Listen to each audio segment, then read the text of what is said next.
بسم اللہ الرحمن الرحیم اللہ ولی الذین آمنوا یخرجهم من الظلمات إلى النور والذین كفروا أولياؤهم الطاغوت يخرجونهم من النور إلى الظلمات أولئك أصحاب النار هم فيها خالدون. السلام علیکم ورحمۃ اللہ وبرکاتہ. الحمد للہ رب العالمین والصلاة والسلام علی سید الانبیاء والمرسلین وعلى آلہ وصحبہ اجمعین ومن تبعهم بإحسان الى یوم الدین اما بعد.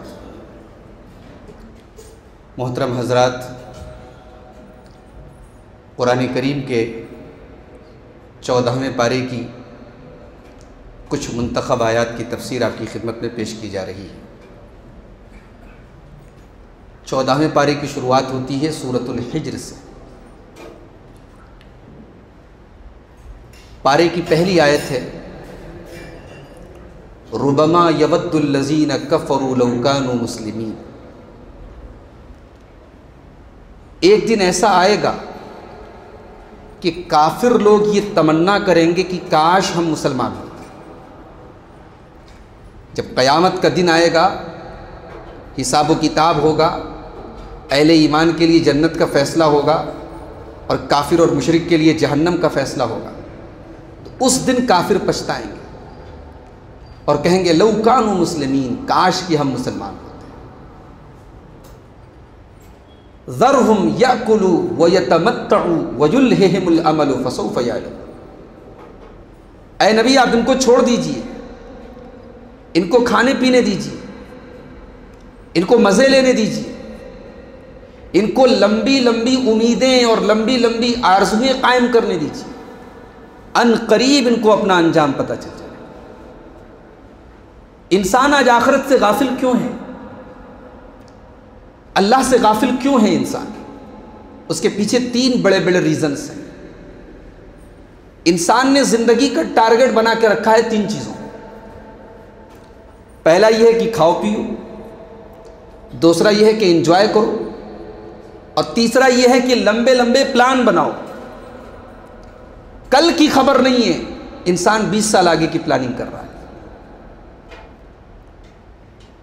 اللہ نے فرمایا کہ نہیں، جو مومن ہوتا ہے وہ اپنی آخرت کی فکر کرتا ہے.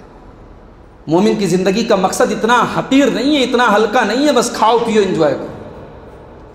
مومن کی زندگی اللہ کو راضی کرنے کے لیے ہوتی ہے. قل ان صلاتی و نسکی و محیای و مماتی للہ رب العالمین. اے نبی، آپ کہہ دیجئے میری نماز، میری قربانی، میرا جینا، میرا مرنا سب اللہ رب العالمین کے لیے ہے. میری زندگی کا مقصد تیرے دین کی سرفرازی، میں اسی لیے مسلمان، میں اسی لیے نمازی. تو مومن کی زندگی کے ٹارگٹ صرف کھانا پینا، انجوائے کرنا اور لمبے چوڑے پلان بنانا نہیں ہوتا ہے. اس کے بعد قرآن کریم کی ایک خصوصیت بتائی کہ قرآن کے اندر کبھی تبدیلی نہیں آ سکتی. اِنَّا نَحْنُ نَزَّلْنَا الذِّكْرَ وَإِنَّا لَهُ لَحَافِظُونَ. اس قرآن کو ہم نے اتارا ہے اور اس قرآن کی حفاظت کرنے والے بھی ہم ہیں. قرآن کی حفاظت کی گارنٹی اللہ نے لی. اللہ نے کیسے قرآن کی حفاظت کی ہے؟ 6 سال کا بچہ قرآن کا حافظ ہے. 8 سال کے بچے کے سینے میں 114 سورتیں سیف ہیں. دنیا کے سارے قرآن کے نسخے جلا دیے جائیں، دنیا کی ساری اسلامی لائبریریاں تباہ کر دی جائیں، دنیا کے سارے مدرسے بند کر دیے جائیں، لیکن ان حفاظ کرام کے سینوں سے قرآن کیسے نکلے گا؟ اور عجیب و غریب بات یہ ہے کہ عرب کا بچہ قرآن یاد کر لے تو چلو بھائی اس کی زبان ہے. عجم کا بچہ، ہندوستان کا بچہ قرآن کا حافظ ہے. اس کی زبان نہیں ہے، اس کی لینگویج نہیں ہے، اور ایسے طریقے سے وہ یاد کرتا ہے کہ ایک لفظ اور ایک زیر زبر کا فرق بھی نہیں ہوتا ہے، اگر ہوگا تو اس کا استاذ فوراً ٹوکے گا۔ یہ اللہ تعالیٰ نے قرآن کی حفاظت کا انتظام کیا ہے۔ اِنَّا نَحْنُ نَزَّلْنَا الذِّكْرَ، اچھا قرآن کا نام ذکر ہے۔ ذکر کا مطلب سمجھتے ہیں؟ ذکر کا مطلب کہ جس چیز کو یاد کیا جائے۔ قرآن یاد کرنے والی کتاب ہے، قرآن نصیحت حاصل کرنے والی کتاب ہے۔ قرآن ایک ایسی کتاب ہے جس کو اپنی میموری میں فٹ کیا جائے، جس کو میمورائز کیا جائے، جس کو بائی ہارٹ کیا جائے، اس کا نام ذکر ہے۔ تو فرمایا کہ ہم نے قرآن کو نازل کیا اور ہم ہی اس کی حفاظت کرنے والے ہیں۔ اس کے بعد کائنات کے اندر جو بیلنس ہے، اس بیلنس کا ذکر کیا گیا۔ فرمایا وَأَنبَتْنَا فِيهَا مِن كُلِّ شَيْءٍ مَوْزُونٍ، ہم نے زمین کے اندر تمام چیزوں کو ایک بیلنس کے ساتھ، ایک توازن کے ساتھ ہم نے زمین کے اندر اگایا ہے۔ آج ایکولوجی، سائنس کی ایک قسم ہے ایکولوجی، ایکولوجی نے آج بتایا کہ کائنات میں بیلنس آف نیچر ہے، کائنات میں ایک قسم کا توازن ہے۔ قرآن کریم 1400 سال پہلے بتا رہا ہے وَأَنبَتْنَا فِيهَا مِن كُلِّ شَيْءٍ مَوْزُونٍ، ہم نے اس کائنات میں جتنی چیزوں کو اگایا ہے، جتنے پیڑ پودے نکلتے ہیں، جتنے نباتات ہیں، جتنی چیزیں نکل رہی ہیں، سب کے اندر ایک بیلنس، ایک توازن ہے۔ اس کے بعد فرمایا کہ تمام چیزوں کے خزانے ہمارے پاس، تم خزانے زمین میں تلاش کر رہے ہو، خزانے اللہ کے پاس ہیں۔ وَإِن مِّن شَيْءٍ إِلَّا عِندَنَا خَزَائِنُهُ، تمام چیزوں کے خزانے ہمارے پاس ہیں۔ وَمَا نُنَزِّلُهُ إِلَّا بِقَدَرٍ مَّعْلُومٍ، لیکن ہم زمین کے اوپر ان خزانوں کو ایک مخصوص مقدار میں اتارتے ہیں، جس کو جتنا خزانہ دینا ہے، جس کو جتنی دولت دینا ہے، اللہ نے ایک اندازہ اور ایک مقدار طے کی ہے، اس کے حساب سے وہ دیتا ہے۔ کبھی ایسا بھی ہوتا ہے مومن کو روزی کم مل رہی ہے، کافر کو زیادہ مل رہی ہے۔ کبھی ایسا بھی ہوتا ہے فرما بردار کو، نیک کو، متقی کو، پرہیزگار کو روزگار میں پریشانی ہے، اور گنہگار کو، شرابی کو، زانی کو دولت بہت مل رہی ہے۔ تو دولت کا ملنا یہ اس بات کی دلیل نہیں کہ اللہ راضی ہے، اور دولت کا نہ ملنا اس بات کی دلیل نہیں کہ اللہ ناراض ہے۔ اللہ نے کہا ہم زمین پر خزانوں کو اتارتے ہیں ایک مخصوص مقدار کے مطابق۔ اس کے بعد حضرت آدم کا واقعہ بیان کیا گیا۔ آدم علیہ السلام کو اللہ نے بنایا، فرشتوں سے کہا سجدہ کرو، فرشتوں کے ساتھ ابلیس بھی رہتا تھا، ابلیس نے سجدہ نہیں کیا۔ ابلیس نے سجدہ نہیں کیا، اللہ نے ابلیس کو دھتکار دیا اور اپنی بارگاہ سے نکال دیا۔ اب ابلیس کیا کہتا ہے؟ قال فبما اغويتني لأزينن لهم في الارض ولأغوينهم اجمعين، اے اللہ چونکہ تو نے مجھ کو گمراہ کر دیا۔ دیکھیے انسان اپنی غلطی کا ٹھیکرا اپنی تقدیر کو دے، یہ شیطان کی چال ہے، یہ شیطان کا طریقہ ہے۔ چور یہ کہے میری تقدیر میں تھا چوری کرنا، بے نمازی کہے میری تقدیر میں تھا نماز نہیں پڑھنا، زنا کرنے والا کہے میری تقدیر میں تھا زنا کرنا۔ یہ شیطان کا فارمولہ ہے، یہ شیطان کا طریقہ ہے۔ تقدیر بنائی ہے اللہ نے، مگر مجبور نہیں بنایا اللہ نے۔ حق اور باطل کے راستے کلیئر ہیں، صحیح اور غلط کے راستے کلیئر ہیں، آپ مجبور نہیں ہیں۔ تقدیر کا مطلب مجبوری نہیں ہے، تقدیر کا مطلب کہ اللہ تبارک و تعالیٰ کے علم میں پہلے سے یہ چیز ہے کہ آپ کیا کریں گے، مگر اللہ نے صحیح اور غلط کے راستے بتائے، آپ مجبور نہیں ہیں، آپ کو اختیار ہے، آپ کو چوائس ہے، آپ کو آپشن ہے۔ تو شیطان نے کیا کہا؟ اے اللہ چونکہ تو نے مجھ کو گمراہ کیا ہے تو میں کیا کروں گا؟ لَأُزَيِّنَنَّ لَهُمْ فِي الْأَرْضِ، I will make the sins attractive، میں گناہوں کو اٹریکٹیو بناؤں گا، میں زمین کے اندر تیری نافرمانی کو مزین کروں گا، سجاؤں گا، آکرشک بناؤں گا۔ وَلَأُغْوِيَنَّهُمْ أَجْمَعِينَ، اور میں تیرے سارے بندوں کو گمراہ کروں۔ اس کا مطلب یہ ہوا کہ گناہ کے کام میں اٹریکشن ہوتا ہے، گناہ کے کام میں کشش ہوتی ہے، گناہ کا کام اچھا لگتا ہے، شیطان نے اس پر محنت کی ہے۔ یہ شیطان کا پہلے دن سے یہ وعدہ ہے کہ میں گناہوں کو مزین کروں گا۔ اور تیرے سارے بندوں کو گمراہ کروں گا. الا عبادک منہم المخلصین، سوائے تیرے ان بندوں کے جو اخلاص والے ہیں. اخلاص جنہوں نے اپنے اندر پیدا کر لیا، جن کی نماز میں اخلاص ہے، جن کے روزے میں اخلاص ہے، جن کے صدقہ خیرات میں اخلاص ہے، جن کی نیکیوں میں اخلاص ہے. اخلاص ایک ایسی چیز، اخلاص کا مطلب سمجھتے ہیں؟ اخلاص کا مطلب کہ ہم جو بھی نیکی کریں خالص اللہ کے لیے کریں، دکھانے کے لیے نہیں، لوگوں کی شہرت کے لیے نہیں، لوگوں کو خوش کرنے کے لیے نہیں، اللہ کو خوش کرنے کے لیے کریں. اخلاص اگر پیدا ہو گیا تو شیطان ڈی ایکٹیویٹڈ، شیطان کا کام ختم. الا عبادک منہم المخلصین، تیرے ان بندوں پر میرا کوئی اثر نہیں ہوگا جو تیرے مخلص بندے ہیں، اخلاص والے بندے. اس کے بعد جنت کا ذکر کیا اللہ نے. بھائی دنیا میں دو آدمی ہیں، دونوں جنتی ہیں، مگر آپس میں کچھ کینہ کپٹ ہے، کچھ دشمنی ہے. ہو سکتا ہے، انسان ہے. کوئی اگر یہ دعویٰ کرے میری آج تک کبھی کسی سے کوئی دشمنی نہیں ہوئی، کبھی میری کسی سے مخالفت نہیں ہوئی، تو بھائی ہو سکتا ہے فرشتہ ہو. انسان ہے تو ظاہر ہے گھر میں 4 برتن ہوتے ہیں تو آپس میں ٹکراتے ہیں، 5 انگلیاں ہیں تو برابر نہیں ہے، تو انسان کیسے برابر ہو جائے؟ دنیا کے کروڑوں انسان میں کوئی 2 انسان ایسے نہیں جن کی شکلیں ایک جیسی ہوں. تو جب شکل ایک جیسی نہیں، انسان کی باڈی میں فرق ہے، انسان کی کلر میں فرق ہے، تو انسان کے نیچر میں، انسان کی طبیعت میں، انسان کی پسند ناپسند میں تو ضرور فرق ہوگا نا. تو دشمنی ہو سکتی ہے کسی سے آپ کی ہو جائے. اب دونوں جنتی ہیں، دونوں کے بارے میں فیصلہ ہو گیا جنت میں جائیں گے، تو کیا جنت میں بھی دشمنی لے کے جائیں گے؟ جی نہیں. وَنَزَعْنَا مَا فِي صُدُورِهِم مِّن غِلٍّ، ہم ان کے سینوں سے کینہ کپٹ کو نکال دیں گے، دشمنی کو نکال دیں گے. اخواناً، اور جب وہ جنت میں جائیں گے تو بھائی بھائی بن کر کے جائیں گے. عَلَىٰ سُرُرٍ مُتَقَابِلِينَ، اور ایک دوسرے کے سامنے تخت لگائے ہوئے، تخت پر ایک لگائے ہوئے بیٹھے ہوں گے. جنت میں بھائی بھائی بن کر کے ایک دوسرے کے سامنے رہیں گے. اس کا مطلب یہ ہوا کہ دل میں حسد لے کر کے کوئی جنت میں نہیں جا سکتا. اللہ تعالیٰ کینہ اور کپٹ کو پاک کر کے تب جنت میں داخل کرے گا. اور اس سے دوسرا سبق یہ ملا کہ جس نے دنیا میں اپنے دل کو کینہ سے پاک کر لیا، دشمنی سے پاک کر لیا، بغض سے پاک کر لیا، وہ دنیا میں رہ کر کے جنت والی زندگی گزار رہا ہے. کیونکہ جنت وہ زندگی ہوگی جنت میں جہاں کینہ اور کپٹ نہیں ہوگا، جہاں حسد نہیں ہوگا. وَنَزَعْنَا مَا فِي صُدُورِهِم مِّن غِلٍّ، ہم ان کے سینوں سے کینہ نکال دیں گے.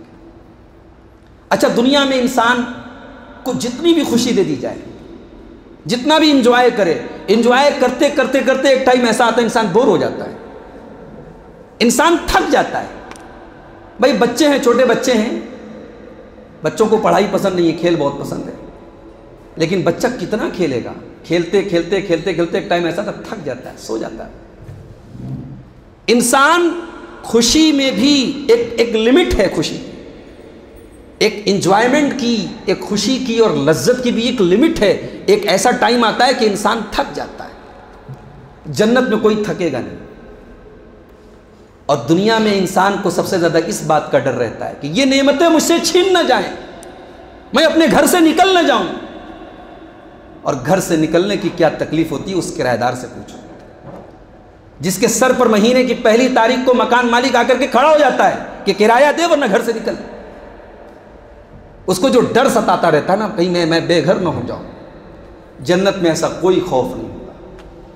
لا یمسہم فیہا نصب، جنت کے اندر کوئی تھکاوٹ نہیں ہوگی، کوئی بورڈم نہیں ہوگا، کوئی اکتاہٹ نہیں ہوگی. جنت کی نعمتوں سے کوئی اکتائے گا نہیں. وما ہم منہا بمخرجین، اور جنت سے کوئی نکالا نہیں جائے گا. اس کے بعد حضرت لوط علیہ السلام کا واقعہ بیان کیا گیا. میں بار بار حضرت لوط کا واقعہ بیان کر چکا ہوں، ان کی قوم کے بارے میں بتا چکا ہوں. یہاں ایک پوائنٹ کی بات جو اللہ نے 14ویں پارے میں بیان کی. پورے قرآن میں یہ اکلوتی جگہ ہے جہاں اللہ نے اپنے نبی کی زندگی کی قسم کھائی. اللہ کو اپنے نبی سے کتنا پیار ہے. اللہ نے پورے قرآن میں کسی اور کی زندگی کی قسم نہیں کھائی، اللہ نے اپنے نبی کی زندگی کی قسم کھائی. لَعَمْرُكَ إِنَّهُمْ فِي سَكْرَتِهِمْ لَعَمْرُكَ إِنَّهُمْ فِي سَكْرَتِهِمْ يَعْمَهُونَ، اے نبی آپ کی عمر کی قسم، آپ کی زندگی کی قسم، لوط علیہ السلام کی قوم کے لوگ گناہگار نہیں تھے بلکہ گناہوں کے نشے میں پڑے ہوئے تھے۔ گناہ جب نشہ بن جائے تب چھوٹنا بہت مشکل ہو جاتا ہے۔ اگر آپ گناہگار ہیں تو اس بات کی امید ہے کہ آپ توبہ کر لیں گے، مگر آپ گناہوں کے نشے میں ہیں تو بہت مشکل ہے کہ آپ توبہ کریں۔ لوط علیہ السلام کی قوم نشے میں تھی، ان کو نشہ چڑھ گیا تھا اس گندگی کا جس گندگی میں وہ مبتلا تھے۔ اللہ نے کہا ہے نبی آپ کی عمر کی قسم، انہم لفی سکرتہم یعمہون، لعمرک انہم فی سکرتہم یعمہون، اے نبی آپ کی زندگی کی قسم وہ لوگ اس گناہ کے نشے میں اندھے ہو چکے۔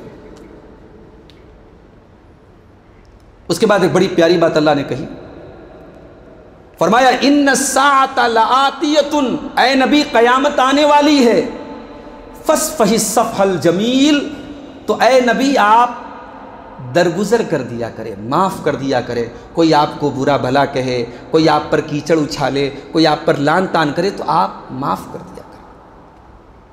یہ بات سمجھ میں نہیں آئی، ان دونوں باتوں میں کنیکشن کیا ہے؟ اللہ کہہ رہے قیامت آنے والی ہے، اے نبی آپ معاف کر دیا۔ قیامت آنے کا معاف کرنے سے کیا کنیکشن ہے؟ کنیکشن ہے انسان کا آخرت پر جتنا یقین ہوگا، جتنا زیادہ یقین ہوگا، اس کا اخلاق اتنا اچھا ہو جائے، وہ دوسروں کی غلطیوں پر معاف کر دے گا۔ اور جو انسان بات بات پر لوگوں کو سزائیں دے، لوگوں سے بدلہ لے، لوگوں سے انتقام لے، اس کا مطلب کہ قیامت کے اوپر اس کا ایمان کمزور ہے۔ اس کو پتہ نہیں ہے کہ اگر میں لوگوں سے بدلہ لوں گا تو ایک بدلہ لینے والا مالک یوم الدین بھی ہے، وہ بھی مجھ سے بدلہ لے گا۔ تو جتنا آخرت پر انسان کا ایمان اور یقین مضبوط ہوگا اتنا درگزر کرنے کا جذبہ، معاف کرنے کا جذبہ پیدا ہوگا۔ اور ایک بات بولوں، جمیل کا مطلب کیا ہوتا ہے؟ جمیل کا مطلب خوبصورت۔ اللہ نے کہا ہے نبی آپ معاف کر دیں۔ کون سا معاف کر دیں؟ خوبصورتی والا معاف کر دیں۔ فاصفح الصفح الجمیل، یہ خوبصورتی والا کون سا معاف کرنا ہے بھائی؟ اب یہاں ایک پوائنٹ کی بات بتا رہا ہوں، اس کو نوٹ کر لو۔ قرآن میں جمیل کا لفظ 3 چیزوں کے لیے آیا ہے۔ ایک تو صبر کے لیے آیا ہے، صبرن جمیل۔ ایک آیا ہے حجرن جمیل، حجر کا مطلب چھوڑ دینا، اے نبی ان کو چھوڑ دیجئے، خوبصورتی والا چھوڑ دیجئے۔ اور یہاں 14ویں پارے میں کہا گیا فاصفح الصفح الجمیل، اے نبی معاف کر دیجئے۔ کون سا؟ خوبصورتی والا معاف کر دیجئے۔ تو قرآن میں جمیل کا لفظ 3 چیزوں کے لیے آیا، صبر کے لیے آیا، کسی کو چھوڑ دینے کے لیے آیا، اور کسی کو معاف کر دینے کے لیے آیا۔ تو کون سا صبر صبر جمیل ہے، اور کون سا حجر حجر جمیل ہے، اور کون سا صفح صفح جمیل ہے؟ یہ بڑی پوائنٹ کی بات بتا رہا ہوں، اس کو نوٹ کرو۔ صبر جمیل وہ ہے بھئی بچہ آپ کا انتقال کر گیا، آپ نے صبر کر لیا، لیکن آپ بار بار کہہ رہے ہیں ڈاکٹر نے تھوڑا سا لیٹ کر دیا، کاش کہ ڈاکٹر نے ٹائم پر انجیکشن لگایا ہوتا تو میرا بچہ بچ گیا ہوتا۔ یہ صبر تو ہے، صبر جمیل نہیں ہے۔ صبر جمیل اس صبر کو کہتے ہیں جس میں کوئی شکایت نہ ہو، اللہ کا فیصلہ ہے، انا للہ و انا الیہ راجعون، ہم اللہ کے ہیں، اللہ کی پراپرٹی ہے، اللہ نے اٹھا لیا۔ صبر جمیل اس صبر کو کہتے ہیں جس میں انسان سے کوئی شکوہ نہ کیا جائے۔ اور حجر جمیل کیا ہے؟ آپ نے کسی کو چھوڑ دیا، کسی کو چھوڑ دیا آپ نے، تو ایسا چھوڑا کہ اب اس کو کوئی تکلیف نہیں دے رہے ہیں۔ اللہ اپنے نبی سے کہہ رہا ہے کہ اے نبی آپ ان کو چھوڑ دیجئے، فاجرہم حجرن جمیلا، ایسا چھوڑ دیجئے کہ ان کو آپ کوئی تکلیف مت دیجئے۔ اسی لیے قرآن کہتا ہے نا طلاق کے مسئلے میں، طلاق کا جہاں مسئلہ قرآن میں اللہ نے بیان کیا تو کہا کہ یا تو رکھ لو، امسکوہن بمعروف، بھلائی کے ساتھ رکھ لو، یا سرہوہن، انہیں عزت کے ساتھ رخصت کر دو۔ چھوڑو بھی تو عزت کے ساتھ چھوڑو، تکلیف دے کر کے مت چھوڑو۔ بھائی کبھی ایسا ہو سکتا ہے میریٹل لائف میں ایسے حالات بن جائے طلاق کے علاوہ کوئی راستہ ہی نہیں ہے، تو طلاق بھی ایسے طریقے سے دو کہ عزت اور خوشی کے ساتھ اس کو رخصت کر دو۔ تو چھوڑو تو ایسا چھوڑو کہ سامنے والے کو تکلیف مت ہو، اس کو کہتے ہیں حجر جمیل۔ اور صفح جمیل کیا ہے؟ کہ ایسا معاف کرو کہ پھر کبھی عتاب مت کرو، کبھی ڈانٹو مت، کبھی پھٹکارو مت، کبھی سامنے والے کی غلطی کا ذکر بھی مت کرو۔ اس کو کہتے ہیں فاصفح الصفح الجمیل، اے نبی ایسا معاف کر دیجئے، خوبصورتی والا معاف کر دیجئے۔ اس کے بعد اللہ نے سورہ فاتحہ کا ذکر کیا، وَلَقَدْ آتَيْنَاكَ سَبْعًا مِّنَ الْمَثَانِي وَالْقُرْآنَ الْعَظِيمِ، اے نبی ہم نے آپ کو قرآن عظیم دیا ہے اور ہم نے آپ کو 7 دہرائی جانے والی آیتیں دی ہیں۔ سورہ فاتحہ کا یہ 2 نام ہیں۔ سورہ فاتحہ کا ایک نام 7 مثانی ہے، یہ 7 دہرائی جانے والی آیتیں ہیں۔ دن بھر کی 5 ٹائم کی نماز میں سنتوں کو اگر نکال بھی دو تو فرض نمازوں میں کم سے کم 17 ٹائم 17 بار آپ سورہ فاتحہ کو ریپیٹ کرتے ہیں، اور سورہ فاتحہ بار بار دہرائی جانے والی سورت ہے، اور اس کا نام قرآن عظیم بھی ہے کیونکہ پورے قرآن کا خلاصہ ہے سورہ فاتحہ کے اندر۔ تو اے نبی ہم نے آپ کو سورہ فاتحہ دی ہے جو 7 بار بار دہرائی جانے والی آیتیں ہیں، اور قرآن عظیم دیا ہے۔ اس کے بعد اب سورہ نحل شروع ہوتی ہے۔ سورہ نحل میں اللہ تعالیٰ نے مشرکوں کا ذکر کرتے ہوئے فرمایا کہ جو لوگ اللہ کے علاوہ دوسروں کو پکارتے ہیں ان کی کیا حیثیت ہے۔ وَالَّذِينَ يَدْعُونَ مِن دُونِ اللَّهِ لَا يَخْلُقُونَ شَيْئًا وَهُمْ يُخْلَقُونَ، اللہ کو چھوڑ کر تم جن کو پکارتے ہو وہ کسی چیز کو پیدا نہیں کر سکتے، ایک مکھی نہیں پیدا کر سکتے۔ جس کو تم اللہ کے علاوہ اپنا معبود کہتے ہو وہ خود پیدا کیے گئے ہیں۔ جن کو تم مشکل کشا کہتے ہو وہ بھی اپنی ماں کے پیٹ میں اللہ ان کو آکسیجن دے رہا تھا۔ جن کو تم غوث اعظم کہتے ہو انہیں بھی اپنی ماں کے پیٹ میں غذا اللہ پہنچا رہا تھا۔ تو تم جن کو اللہ کے علاوہ پکارتے ہو وہ پیدا کیے گئے ہیں، وہ کریشن ہیں، وہ کریٹر نہیں ہیں، وہ انہیں اللہ نے بنایا ہے، انہیں اللہ نے پیدا کیا، وہ کچھ نہیں پیدا کر سکتے۔ اموات غیر احیاء، اور اللہ نے کہا تم جن کو اللہ کے سوا پکارتے وہ سب مردہ ہیں۔ اب ایک سوال پیدا ہوا، بھئی آج تو زندہ کی بھی عبادت ہو رہی ہے نا، آج بہت سارے لوگ زندہ لوگوں کے سامنے سجدہ کر رہے ہیں، زندہ کے آگے سر جھکا رہے ہیں۔ اللہ کہہ رہا تم جن کو بھی اللہ کے سوا پکارتے ہو وہ زندہ نہیں ہے، مردہ ہیں۔ اموات غیر احیاء، اس کا کیا مطلب ہوا؟ ارے بھائی زندہ ہے تو کتنے دن زندہ ہے؟ آج زندہ ہے کل مر جائے گا۔ زندہ تو اس کو کہتے ہیں الحی القیوم، جو ہمیشہ سے ہو اور ہمیشہ رہے، اور وہ ذات صرف اللہ کی ہے۔ دنیا میں کوئی زندہ نہیں ہے، زندہ ہے ٹیمپرری زندہ ہے، دنیا کی لائف ٹیمپرری لائف، آج زندہ ہے کل نہیں رہے گا، اور کب تک زندہ ہے یہ بھی گارنٹی نہیں۔ تو اللہ نے کہا جتنے لوگوں کو تم اللہ کے سوا پکارتے ہو سب مرنے والے ہیں، ان کا کام ختم ہونے والا ہے۔ اس کے بعد ایک بڑی بنیادی بات بتائی کہ اے نبی آپ سے پہلے ہم جتنے رسول بھیجے سب سارے کے سارے رسول انسان تھے اور مرد تھے۔ وَمَا أَرْسَلْنَا مِن قَبْلِكَ إِلَّا رِجَالًا نُوحِي إِلَيْهِمْ، اے نبی ہم نے آپ سے پہلے جتنے رسول بھیجے وہ سارے کے سارے رسول مرد تھے۔ نوحی الیہم، اور ان کی طرف ہم وحی نازل کرتے تھے۔ فَاسْأَلُوا أَهْلَ الذِّكْرِ إِن كُنتُمْ لَا تَعْلَمُونَ، اے مکہ کے کافروں آج تم میرے نبی پر یہ الزام لگا رہے ہو کہ یہ انسان ہے تو نبی نہیں ہو سکتے۔ تم اہل ذکر سے پوچھ لو، تم اہل کتاب سے پوچھ لو، تم یہود و نصارہ سے پوچھ لو، ان سے پتہ کر لو کہ جتنے رسول دنیا میں آئے وہ انسان تھے یا نہیں تھے، وہ مرد تھے یا نہیں تھے۔ کوئی عورت رسول بن کر کے نہیں آئی۔ اور جانتے ہو عورت کو رسول کیوں نہیں بنایا گیا؟ بھائی ایک سوال پیدا ہوتا ہے نا، اللہ نے عورت کو کیوں نہیں رسول بنایا؟ کچھ کمزوریاں ہیں عورت کے اندر۔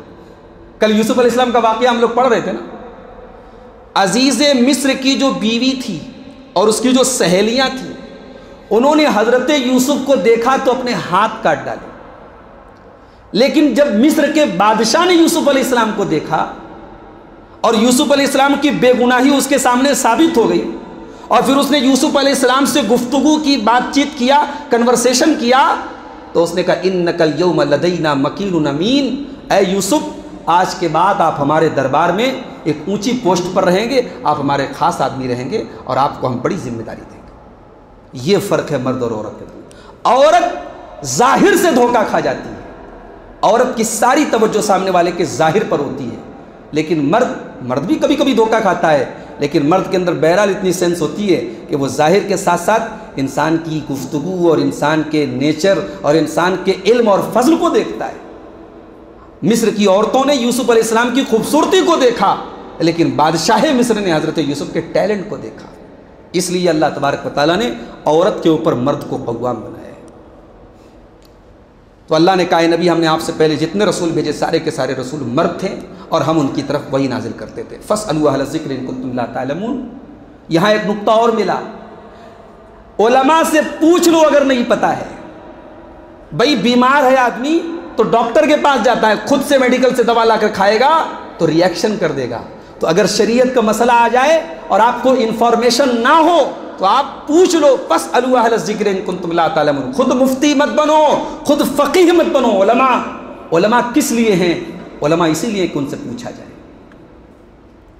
اللہ کے رسول کے صحابہ سفر میں گئے، ایک صحابی رات میں ان کو نائٹ فال ہو گیا، احتلام ہو گیا اور ان کے سر پہ چوٹ لگی تھی۔ انہوں نے صحابہ سے پوچھا میرے سر میں بہت خطرناک چوٹ لگی ہے، غسل کروں گا، بیمار ہونے کا ڈر ہے، زخم کے اندر پانی جانے کا ڈر ہے، تو کیا میں تیمم کر سکتا ہوں؟ اس سفر میں جتنے صحابہ تھے ان کو یہ مسئلہ پتہ نہیں تھا کہ اگر انسان مجبور ہے تو غسل کا الٹرنیٹ بھی تیمم ہے۔ جیسے تیمم وضو کا الٹرنیٹ ہے ویسے ہی تیمم غسل کا بھی الٹرنیٹ ہے۔ اگر انسان کو احتلام ہو گیا یا انسان نے بیوی سے ملاپ کیا اور پانی استعمال نہیں کر سکتا ہے تو تیمم کر کے نماز پڑھ سکتا ہے۔ یہ مسئلہ پتہ نہیں تھا اس وقت صحابہ کو۔ تو صحابہ نے کہا لا نجد لک رخصۃ فی التیمم، ہمیں نہیں پتا کہ آپ تیمم کر سکتے ہیں، تیمم کی گنجائش نہیں ہے آپ کے لیے، آپ کو غسل کرنا پڑے گا، آپ کو نہانا پڑے گا۔ صحابی نے نہا لیا، زخم تھا سر میں، پانی چلا گیا، انتقال ہو گیا صاحب۔ اب جب صحابہ مدینہ آئے، اللہ کے رسول کو پورا واقعہ بتایا تو اللہ کے نبی اتنا ناراض ہوئے اور آپ نے بڑے غصے میں فرمایا قتلوہ، ان لوگوں نے تو اسے قتل کر دیا غلط فتویٰ دے کر کے، قتلوہ، ان لوگوں نے اسے مار ڈالا۔ الا سألوا اذ لم يعلموا، جب معلوم نہیں تھا تو پوچھا کیوں نہیں؟ جب کوئی چیز معلوم نہیں تھی تو پوچھا کیوں نہیں؟ انما شفاء العی السؤال، اس لیے کہ لا علمی کا علاج، جہالت کا علاج سوال ہے۔ اس لیے یہ آیت یاد رکھیے، فاسألوا اہل الذکر ان کنتم لا تعلمون، کوئی چیز اگر آپ کو معلوم نہیں ہے تو اہل علم سے سوال کرو۔ اس کے بعد عرب کی ایک بڑی خطرناک رسم کا ذکر کیا، ارے بچی پیدا ہوتی تھی زندہ زمین میں گاڑ دیتے تھے۔ وَإِذَا بُشِّرَ أَحَدُهُم بِالْأُنثَىٰ ظَلَّ وَجْهُهُ مُسْوَدًّا وَهُوَ كَظِيمٌ، جب اس کو بیٹی کی بشارت سنائی جاتی تھی، اتنے بے رحم لوگ تھے، جب ان کے گھر میں بیٹی پیدا ہوتی تھی اور بیٹی کی بشارت ان کو سنائی جاتی تھی، ظَلَّ وَجْهُهُ مُسْوَدًّا، تو اس کا چہرہ کالا پڑ جاتا تھا۔ آج بھی بہت سارے لوگوں کا چہرہ کالا پڑ جاتا ہے، صرف اتنی خبر مل جائے صاحب بیٹی ہوئی ہے، چہرے کا رنگ اتر جاتا ہے، اور بیٹا ہوا ہے تو صاحب بڑی خوشی کی بات ہے، کمانے والا بیٹا آ گیا، مستقبل کا سہارا بن گیا۔ بیٹا اور بیٹی تو اللہ کے ہاتھ میں ہو سکتا ہے، جس بیٹے کو آپ بڑی خوشی سے پھولے نہیں سما رہے وہ بیٹا آپ کے حق میں برا ثابت ہو جائے، اور جس بیٹی کے پیدا ہونے پر آپ کا چہرہ کالا پڑا ہے وہ بیٹی آپ کے حق میں رحمت بن جائے۔ تو وہ عرب کے لوگ کیا کرتے تھے، بیٹی پیدا ہوتی تھی تو چہرہ کالا پڑ جاتا تھا، غصے کو چھپاتے تھے، غم کو چھپاتے تھے، کیا مصیبت میرے گھر میں آ گئی۔ یتوارا من القوم من سوء ما بشر به، اپنی قوم سے اپنا چہرہ وہ چھپایا کرتا تھا اور وہ اس کنفیوژن میں پڑ جاتا تھا، ایمسکہ علی ہون ام یدسہ فی التراب، میں اپنی اس بیٹی کی پرورش اگر کرتا ہوں تو سماج میں ذلیل ہونا پڑے گا، سماج میں ذلت اٹھانی پڑے گی، یا دوسرا راستہ یہ ہے اس بیٹی کو لے جا کر کے زمین میں گاڑ دوں۔ الا ساء ما یحکمون، او لوگو تم کتنا برا فیصلہ کرتے ہو۔ بیٹی اس لیے نہیں ہوتی کہ اسے زمین میں گاڑ دیا جائے، بیٹی اس لیے ہوتی ہے کہ اس کا خوشی سے استقبال کیا جائے، اور میرے نبی نے بیٹیوں کی جو پرورش کی ہے وہ آئیڈیل ہے۔ اما عائشہ فرماتی ہیں کہ جب حضرت فاطمہ آتی تھی اللہ کے نبی کے گھر میں، اللہ کے نبی کھڑے ہو جاتے تھے۔ بھئی آج تک آپ نے یہ سنا ہوگا کہ بیٹی نے باپ کا استقبال کیا، بھئی باپ ظاہر ہے مقام میں بڑا ہے، لیکن یہاں باپ اپنی بیٹی کی استقبال کے لیے کھڑا ہوا ہے۔ محمد الرسول اللہ صلی اللہ علیہ وسلم اپنی بیٹی کی استقبال کے لیے کھڑے ہو جاتے تھے، اپنی بیٹی کا ہاتھ پکڑ کے چومتے تھے اور اپنی سیٹ پر، اپنے بغل میں، اپنے بازو میں اپنی بیٹی کو بٹھاتے تھے۔ یہ محبت تھی اللہ کے رسول کی اپنے بیٹیوں سے۔ اس کے بعد یہ بتایا گیا کہ چوپایا ہے، بکری ہے، گائے ہے، اب وہ زمین کا سبزہ کھا رہی ہے۔ گائے جو ہے زمین کا سبزہ کھا رہی ہے، سبزہ اس کے پیٹ میں جاتا ہے اور اسی پیٹ سے گوبر بھی نکل رہا ہے اور اسی پیٹ سے دودھ بھی نکل رہا ہے۔ یہ اللہ کی عجیب قدرت ہے۔ وَإِنَّ لَكُمْ فِي الْأَنْعَامِ لَعِبْرَةً، او لوگو تمہارے لیے ان چوپایوں کے اندر بڑی عبرت ہے۔ نُسْقِيكُم مِّمَّا فِي بُطُونِهِ مِن بَيْنِ فَرْثٍ وَدَمٍ لَبَنًا خَالِصًا سَائِغًا لِّلشَّارِبِينَ، ہم تمہیں اس کے پیٹ سے پلاتے ہیں، گوبر اور خون کے درمیان سے ایک ایسا دودھ پلاتے ہیں جو خالص ہوتا ہے۔ دنیا میں آدمی ملاوٹ کر سکتا ہے، لیکن جانور کے تھن سے جو دودھ نکلتا ہے وہ بالکل شدھ ہوتا ہے، خالص ہوتا ہے، اس میں کوئی ملاوٹ نہیں ہوتی۔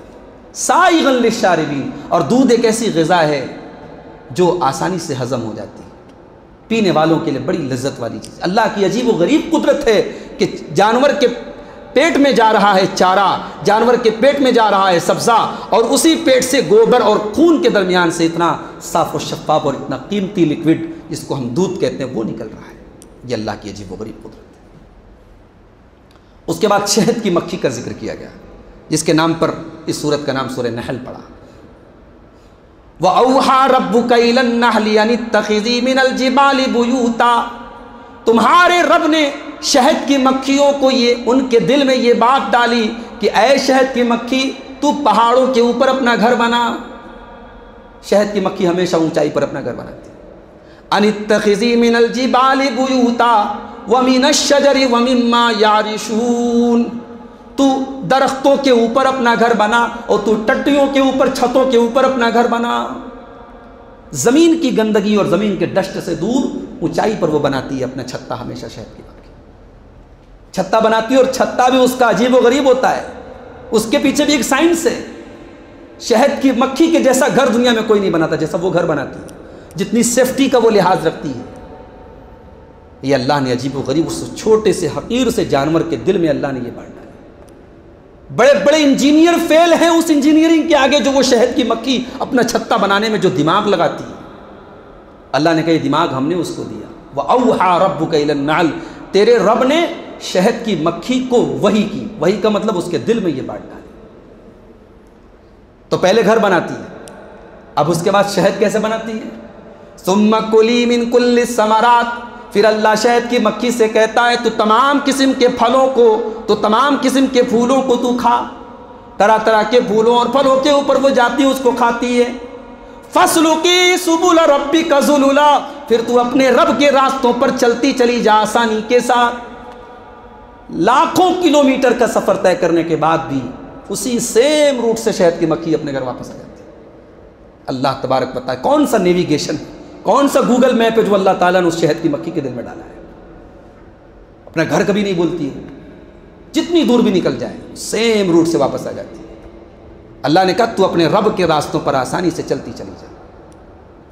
یخرج من بطونها شراب مختلف الوانه، اس کے پیٹ سے ایک ایسا لکوڈ نکلتا ہے، ایک ایسا مشروب نکلتا ہے جس کے کلر الگ الگ ہوتے ہیں۔ جو پھول وہ کھاتی ہے، جو پھل وہ کھاتی ہے، اس کا اثر اور اس کے جو ہے اس کا ایسنس جو ہے اس شہد کے اندر ہوتا ہے۔ اسی لیے شہد کے بھی الگ الگ جو ہے فلیور ہوتے ہیں۔ تو شہد کی مکھی جس طریقے کے پھولوں کو کا رس نچوڑے گی اسی کے حساب سے شہد بنے گا۔ تو اس کے پیٹ سے ایسا مشروب نکلتا ہے مختلف الوان، جس کے کلر الگ الگ ہیں۔ فیہ شفاء للناس، اور شہد کے اندر لوگوں کے لیے شفا ہے۔ آج بھی شہد بہت ساری بیماریوں میں علاج ہوتا ہے، اور شہد بہت ہی زبردست اینٹی سیپٹک بھی ہے۔ بہت ساری زہریلی چیزوں کا تریاق ہے، زہر کا علاج ہے شہد کے اندر۔ بہت ساری پیٹ کی بیماریوں کا علاج ہے، بہت ساری اسکن کی بیماریوں کا علاج ہے شہد کے اندر۔ فیہ شفاء للناس، اس کے اندر لوگوں کے لیے شفا ہے۔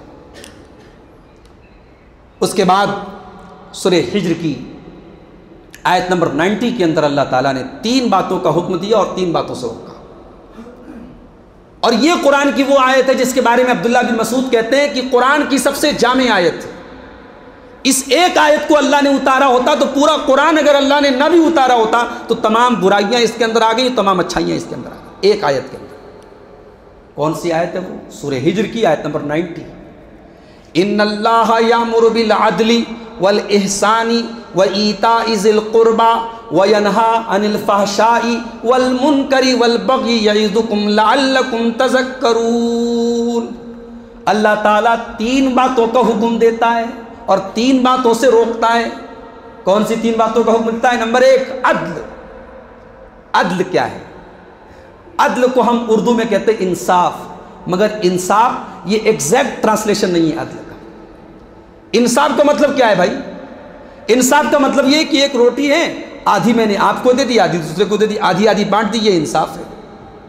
عدل یہ نہیں ہے، عدل یہ ہے کہ جس کا جتنا حق ہے اس کا اتنا حق اس کو دیا جائے۔ عدل کا مطلب ہے حقدار کو اس کا صحیح حق دینا۔ اللہ تبارک و تعالیٰ تمہیں عدل کا حکم دیتا ہے، اور اس کائنات کا سب سے بڑا عدل کیا ہے کہ عبادت اللہ کا حق ہے، عبادت کسی اور کی نہ کی جائے۔ لہذا سب سے بڑا عدل توحید ہے اور سب سے بڑا ظلم شرک ہے۔ گویا اللہ نے عدل کے اندر توحید کو بھی لے لیا۔ اللہ تمہیں عدل کا حکم دیتا ہے، اللہ کو اس کا حق دو، ماں کو اس کا حق دو، باپ کو اس کا حق دو، بیوی کو اس کا حق دو، بچوں کو ان کا حق دو، پڑوسیوں کو ان کا حق دو، رشتہ داروں کو ان کا، جتنے حقدار ہیں ان کو ان کے ادھیکار، ان کے حق دے دو۔ دیٹ از کالڈ عدل۔ اللہ تم کو عدل کا حکم دیتا ہے۔ اور دوسری چیز والاحسان، اللہ احسان کا حکم دیتا ہے۔ احسان کس کو کہتے ہیں؟ عدل کا مطلب یہ ہے کہ آپ کا حق 100 روپیہ تھا، میں نے آپ کو 100 روپیہ دے دیا۔ احسان یہ ہے کہ میں آپ کا حق تو 100 روپیہ تھا، میں نے آپ کو 110 روپیہ دے دیا۔ یہ احسان، حق سے زیادہ دینا۔ اسلام صرف حق دینے کی بات نہیں کر رہا ہے، حق سے بڑھ کے دو، احسان کرو لوگوں کے ساتھ، اپنی ذات کے ذریعے لوگوں کے ساتھ بھلائی کرو۔ اور احسان کا ایک مطلب اور ہوتا ہے، احسان کا ایک مطلب اور ہوتا ہے، اور وہ ہے پرفیکشن۔ جو بھی کام کرو پرفیکشن کے ساتھ کرو۔ نماز پڑھ رہے ہو تو نماز صحیح طریقے سے پڑھو، پرفیکشن کے ساتھ نماز پڑھو۔ کوئی بھی کام کرو دنیا کا، چاہے دین کا کام ہو چاہے دنیا کا کام ہو، احسان کے ساتھ کرو، اچھے طریقے سے کرو۔ ارے اسلام تو وہ دین ہے کہ جانور کی گردن پر چھری چلا رہے ہو، کہنے کو جانور کو ہم مار رہے ہیں نا، جانور کو قتل کر رہے ہیں، جانور کو ذبح کر رہے ہیں، مگر اسلام نے کہا جانور کو ذبح کرنے میں بھی احسان کرو۔ کیسے احسان کرو؟ چھری کو تیز کر لو، تاکہ جب تم چھری کو چلاؤ تو فوراً جانور ذبح ہو جائے، اس کو تڑپا تڑپا کے نہیں مارنا ہے۔ آج کل بڑی بحث چل رہی ہے کرناٹک میں جھٹکا اور حلال کی، جا کے پوچھ لو ڈاکٹروں سے کہ جانور کو جھٹکے میں زیادہ تکلیف ہوتی ہے یا حلال طریقے سے ذبح کرنے میں زیادہ تکلیف ہوتی ہے۔ اور میڈیکل سائنس کے حساب سے حلال جانور کا گوشت زیادہ سیف ہے، یہ جھٹکے سے مارنے والے جانور کا گوشت زیادہ سیف ہے۔ نفرت کے نام پہ آدمی کچھ بھی بولے، لیکن اسلام نے جو چیز بتائی ہے وہ آج میڈیکلی وہ چیز پروفڈ ہے کہ جب حلال طریقے سے جانور کو ذبح کیا جائے تو اس کا سارا فاسد خون جو ہے اس کی باڈی سے نکل جاتا ہے، اور جھٹکے سے جب مارا جاتا ہے تو بہت سارا خون رہ جاتا ہے جو بہت ساری بیماریوں اور بیکٹیریا اس کے اندر ہوتا ہے جو پریشانی کا سبب بن سکتا ہے۔ تو جانور کو ذبح کرو تو چھری چلانے میں بھی اللہ نے کہا احسان کرو۔ تو اللہ عدل کا حکم دیتا ہے، اللہ احسان کا حکم دیتا ہے۔ اب تیسرا حکم کیا دیتا ہے؟ وَإِيتَاءِ ذِي الْقُرْبَى۔ جب اللہ نے تم کو عدل کا حکم دے دیا، جب اللہ نے تم کو احسان کا حکم دے دیا، تو اب تیسری چیز جو ہے وہ احسان کا ایک ایگزامپل ہے کہ آپ اگر احسان کرتے ہیں تو وَإِيتَاءِ ذِي الْقُرْبَى، اپنے رشتہ داروں کو ان کا حق دیجیے۔ سماج کے ساتھ آپ بڑے اچھے ہیں، بھائی بیچارہ آپ کا ننگا گھوم رہا ہے، بھوکا ہے، آپ عیش کر رہے ہیں، بھائی کے گھر میں کھانا نہیں پک رہا ہے۔ یہ اسلام کی تعلیم ہے۔ آپ کا خاندان، آپ کی فیملی، آپ کے گھر والے، وہ سب سے پہلے آپ کے احسان کے حقدار ہیں۔ اسی لیے اللہ نے کہا وَإِيتَاءِ ذِي الْقُرْبَى، اللہ حکم دیتا ہے رشتہ داروں کو دینے کا۔ کیا دینے کا؟ اللہ نے اس کو مینشن نہیں کیا، جو دے سکتے ہو دے دو۔ پیسہ دے سکتے ہو پیسہ دو، ٹائم دے سکتے ہو ٹائم دو، محبت کے 2 بول دے سکتے ہو 2 بول دے دو، اپنے رشتہ داروں کو دو۔ تو اللہ 3 باتوں کا حکم دیتا ہے، عدل کا، احسان کا اور رشتہ داروں کو دینے کا۔ اور 3 باتوں سے اللہ منع کرتا ہے۔ عن الفحشاء، اللہ فحشا سے منع کرتا ہے۔ فحشا مطلب وہ تمام برائیاں جن کو ہم جن کا تعلق انسان کی شہوت سے ہے، جن کا تعلق انسان کے ڈیزائر سے ہے، انسان کی خواہشات سے ہے۔ اس میں زنا آ گیا، اس میں لواطت آ گئی، اس میں نظروں کی عیاشی آ گئی، جتنے اس قسم کے کام ہیں ایک لفظ میں اللہ نے سب کو سمیٹ دیا۔ اللہ تم کو فحشا سے، بے شرمی کے کام سے، بے حیائی کے کام سے، بدکاری کے کام سے اللہ روکتا ہے۔ والمنکر، اور اللہ تم کو منکر سے روکتا ہے۔ منکر مطلب وہ برائی جس کو شریعت میں برا کہا گیا، جس کو تمام شریعتوں میں، جھوٹ بولنا تمام شریعتوں میں برا ہے، غیبت کرنا تمام شریعتوں میں برا ہے، شراب پینا تمام شریعتوں میں برا ہے، چوری کرنا تمام شریعتوں میں برا ہے۔ جس کو شریعت کے اندر برا کہا گیا اس کو منکر کہتے ہیں، اور جو ہماری اور سماج کی نظر میں جس کو غلط کام مانا جاتا ہے اس کو فحشا کہتے ہیں۔ اللہ فحشا سے بھی منع کرتا ہے، اللہ منکر سے بھی منع کرتا ہے۔ اب یہ دو چیزوں میں ساری برائیاں آ گئی۔ اب تیسری چیز اللہ نے کہا والبغی، اللہ ظلم سے تم کو منع کرتا ہے۔ بھئی ظلم بھی آ گیا منکر کے اندر، مگر ظلم کو الگ سے بیان کیا اللہ نے کہ ایک ہوتی ہے وہ برائی، اس کا تعلق ہماری ذات سے ہے، لیکن ظلم کا تعلق کسی دوسرے کی ذات سے ہے۔ دوسرے کا حق مار دیا، دوسرے کو مار دیا، دوسرے کو گالی دے دی، یہ ظلم ہو گیا، اور ظلم اللہ کیا معاف ہونے والا نہیں ہے۔ دو گناہوں کی سزا ایسی ہے اللہ دنیا میں دے دیتا ہے۔ یہ حدیث نوٹ کر لو، اسنان یعجلہم اللہ فی الدنیا، دو گناہ ایسے ہیں جن کی سزا اللہ دنیا میں دے دیتا ہے۔ البغی وعقوق الوالدین، ایک ظلم کی سزا اللہ دنیا میں دیتا ہے، اور دوسرے والدین کو تکلیف دینے کی سزا اللہ دنیا میں دیتا ہے۔ تو قرآن کریم کی اس آیت کو یاد کر لیں، سورہ نحل کی آیت نمبر 90، ان اللہ یامر بالعدل والاحسان وایتاء ذی القربی وینہی عن الفحشاء والمنکر والبغی یعظکم، یہ اللہ نصیحت کر رہا ہے تم کو، لعلکم تذکرون، تاکہ تم نصیحت حاصل کرو۔ تو یہ تھی 14ویں پارے کی منتخب آیات کی تفسیر۔ اللہ تعالیٰ سے دعا ہے رب العالمین ہم سب کو قرآن کریم کو پڑھنے کی، سمجھنے کی اور اس پر عمل کرنے کی توفیق عطا فرمائے۔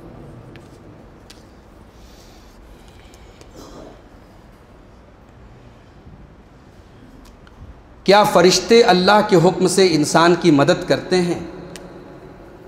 دیکھیے، مدد کا جہاں تک مسئلہ ہے، فرشتوں کے دعا کرنے کا ذکر ہے کہ انسان کے حق میں دعا کرتے ہیں۔ کرامن کاتبین جو فرشتے ہیں وہ ہماری نیکیوں اور گناہوں کو لکھتے ہیں۔ اسی طریقے سے قرآن میں کہا گیا لہو معقبات من بین یدیہ، بہت سارے فرشتے ہمیں مصیبتوں سے بچاتے بھی اللہ کے حکم سے۔ تو ظاہر یہ تمام چیزیں مدد میں آتی ہیں، تو مدد کرتے ہیں، لیکن ہم فرشتوں سے کبھی مدد نہیں مانگ سکتے۔ ہم اگر یہ سوچیں کہ بھی فرشتے ہماری مدد کرتے چلو ہم فرشتوں سے مدد مانگیں تو یہ شرک ہو جائے گا۔ آپ اللہ سے مدد مانگیں، اللہ اپنی مدد فرشتوں کے ذریعے بھیج سکتا ہے۔ کیا بیئرڈ کو بلیڈ یا ٹریمر لگانا جائز ہے بیئرڈ کو شیپ کرنے کے لیے؟ دیکھیے، داڑھی کے سلسلے میں دو قول ہے علماء کا۔ ایک قول تو یہ ہے جو حضرت عبداللہ ابن عمر وغیرہ کی حدیثوں سے استدلال کرتے ہوئے کہا گیا کہ ایک مٹھی سے زیادہ داڑھی کو اس کو جو ہے شیپ بنا سکتے ہیں۔ ایک مٹھی سے زائد جو ایکسٹرا جو ہے اس کو ہم ٹریمر سے یا کسی بھی چیز سے اس کو ہم چھیڑ چھاڑ کر سکتے ہیں، اس کو سیٹ کر سکتے ہیں۔ لیکن جو دوسرا قول ہے علماء کا اور جو راجح قول ہے، جو زیادہ صحیح قول ہے، کہ داڑھی کے سلسلے میں جو اللہ کے رسول صلی اللہ علیہ وسلم کی جو سنت ہے، آپ کی جو حدیثیں ہیں، اس میں مطلق کہا گیا داڑھی کو چھوڑ دو۔ داڑھی کو بڑھانے کا ذکر ہے، داڑھی کو معاف کرنے کا ذکر ہے، داڑھی کو چھوڑنے کا ذکر ہے، داڑھی کو لٹکانے کا ذکر ہے۔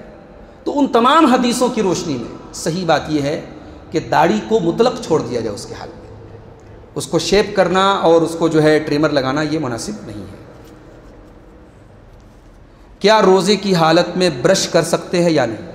اب ظاہر ہے اللہ کے رسول کے زمانے میں برش تو نہیں تھا، مسواک تھا، مسواک کا ذکر ہے، اور جب مسواک کر سکتے ہیں تو ظاہر ہے برش بھی مسواک کے جیسی ہی چیز ہے۔ اب ظاہر ہے کہ جب برش آپ کریں تو اس بات کی کوشش کریں کہ کوئی چیز اس کی حلق کے اندر نہ چلی جائے، کیونکہ آج جو ہمارے یہاں ٹوتھ پیسٹ ہوتے ہیں اس میں بہت ساری چیزیں ملائی گئی ہوتی ہیں، کیمیکلس ہوتے ہیں اور کیا کیا ہوتے ہیں۔ تو آپ اس طریقے سے برش کریں کہ حلق کے نیچے وہ چیز نہ جائے، صرف دانت صاف کرنے کی حد تک جیسے مسواک ہم یوز کرتے ہیں ویسے ہم برش بھی کر سکتے ہیں، کوئی حرج کی بات نہیں ہے۔